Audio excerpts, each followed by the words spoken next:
Hi everybody and welcome to my YouTube channel. First of all, I'm really proud of myself for finally setting up my camera, deciding on something that I want to do, and filming. So this is actually something that I've been putting off for a long time now, just been procrastinating for weird reasons. Oh, I'll do this when I become more confident. Oh, I'll do this when I look this way, that way, when I have more time. But it gets to a point, and I finally decided, if not now, then when?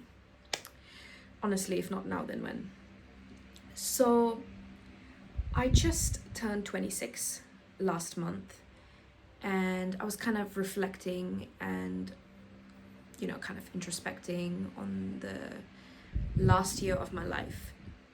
And I thought that this would be such a good learning lesson as well as a concept for my first YouTube video.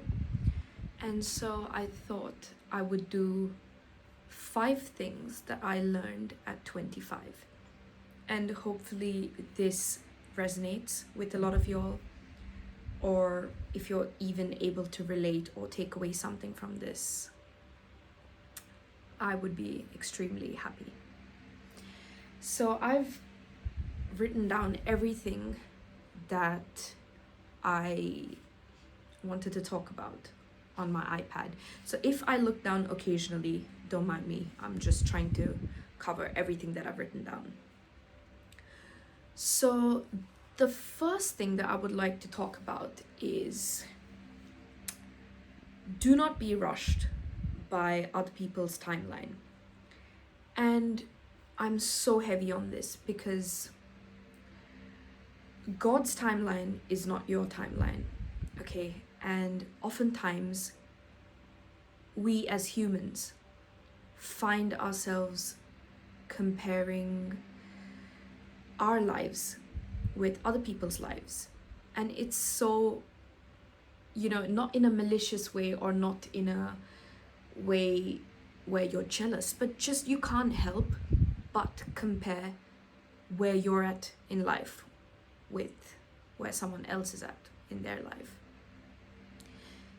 It can be either their career, relationships, whether they're buying a house, or where they're at financially, or how they're progressing. And then you can't help but sit and wonder, why can't I achieve the same thing?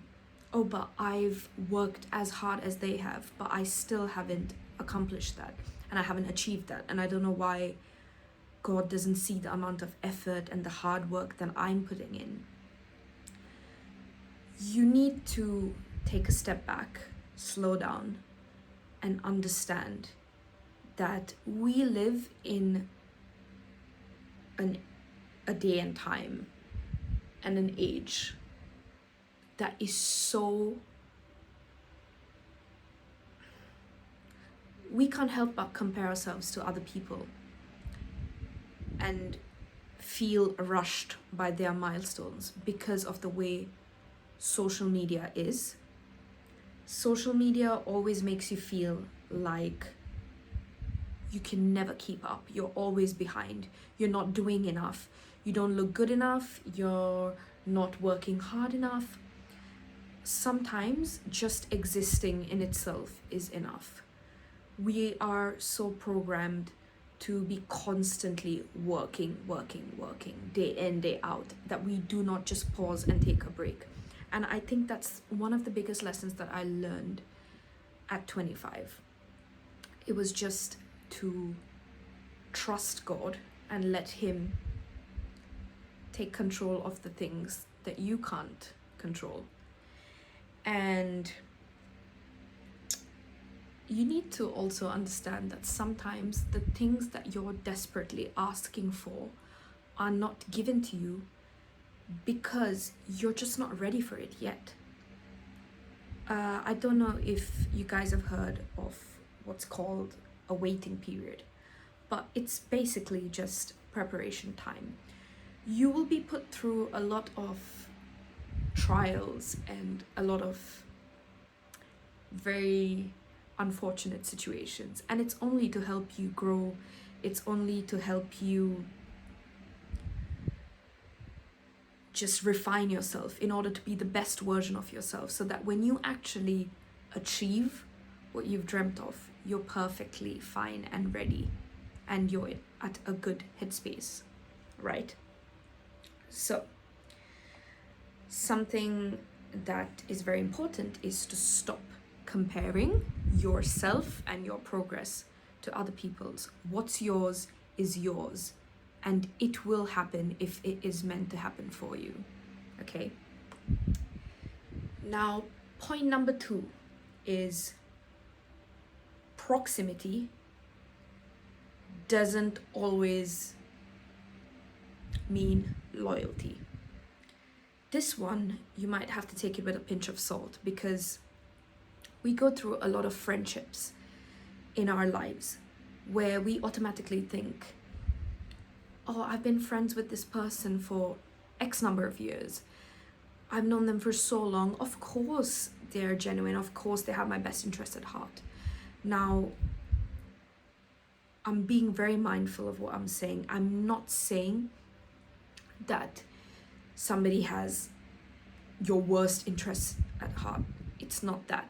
It's just, you have to realize that you can be friends with someone for however long, but that person also knows your vulnerabilities, your weaknesses, right? And familiarity is not the same as loyalty. Many people confuse that.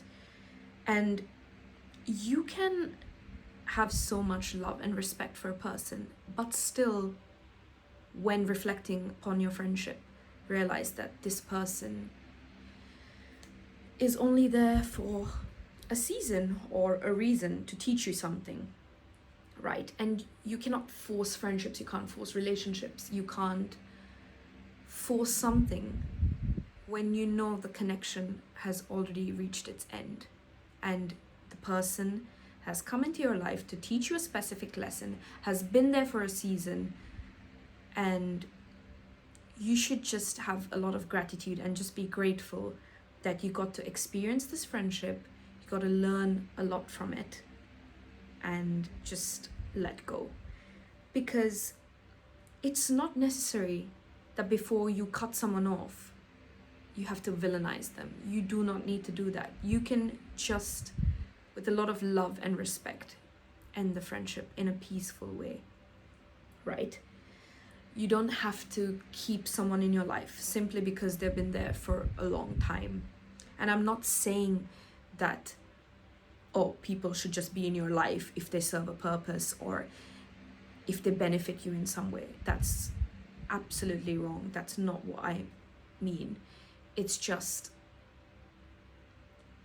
you can sense and you can feel energies, right? So you would know that after a point in time, I don't know why this friendship doesn't feel the same way as when it started. And that's okay. That's when you know it's done. And you can miss someone, but also know that they just aren't good for you anymore. And there's no necessity to have them just linger about in your life.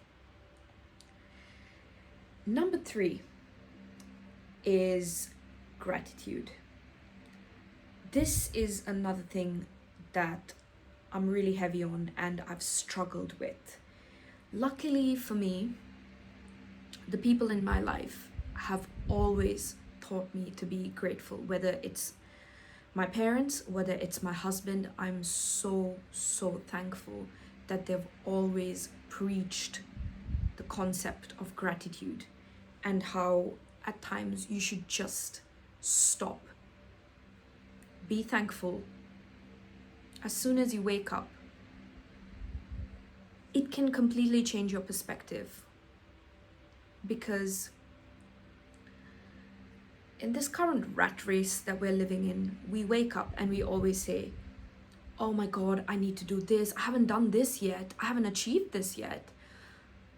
Why don't you just pause, take a step back, and think about the times in your life where you've dreamt of achieving this, and you actually have. But once you achieve something, you never just pause and think about what you went through to achieve it, how much effort you put in, how much you struggled to achieve it. The minute you achieve it, you're already thinking about the next thing that you want to do in life. And that's where I think I had a lot of learning to do, because it's okay to be ambitious. It's very, very good to be ambitious, but also be grateful. You gotta be grateful. You can't always be in the mindset of what next, but not pause and think about the things that you've already achieved, and how easy it is to become so focused on what you don't have, right? That you forget what you do have. Every time we tend to focus on the negatives, on the things that we are yet to achieve, and completely forget about what we already have achieved. And it's totally fine. You can always expect more. You can always want more, while also appreciating what you have. I hope that makes sense. And the fourth thing, okay, this one I think a lot of people can relate to. Now, being a good person doesn't always mean being a people pleaser. Coming from someone who's extremely sensitive, who tends to overthink a lot, I tend to go out of my way for people to make them feel comfortable at the cost of me being uncomfortable. And it's really funny because every single time I approach either my husband or my parents with a problem, saying, oh, I felt this way, I felt really uncomfortable and this and that, it's always the same advice that I receive. Because you are so sensitive and in tune with people's emotions and their energies, you forget to keep boundaries. You need to learn to say no. Saying no doesn't mean you are a bad person or someone else will dislike you. Even if they do, it doesn't matter. Honestly, it doesn't matter. Do what makes you feel good and what makes you feel comfortable. And I'm not saying that you have to be selfish. There's a big difference here. What I'm saying is, you should know and keep healthy boundaries in your friendships, in your relationships, at work, whatever it is. Because if anything, I've always realized that takers do not know when to stop. So givers need to know when to stop giving. You can't constantly be filling someone's cup while draining your own cup. It doesn't work that way, because you will reach a point where you're completely exhausted and you have nothing left to give. And at that point in time, when you expect the people around you to be understanding of where you're at in your life and that you're completely drained out, you feel low, all they're gonna keep wondering is, oh, when are you ready to start giving again? Unfortunately, I've had many situations in my life like that, where I've learned it or had to learn it the hard way. So learn to protect your peace. That is not selfish. If you look at the people around you and you just understand the way they work, you will realize that some people might seem quite selfish to you, when in reality, they are actually very peaceful, and they've reached a space and a position in their life where they are unperturbed. Nothing phases them, right? And that's something I've had to learn. Okay, the fifth thing, right? You cannot control everything in your life. And by this, I mean, learn to let go and let God handle things. There are things that are well within your control, and there are things that you cannot control. What you can control is the amount of energy, the time, the effort you give or you put into things. When it comes to the way people react or something random that might happen in your day or during your day, that is out of your control. You can't control the weather. You can't control what might happen to you in the course of your day. So you need to stop worrying and stop being anxious about the things that you can't control.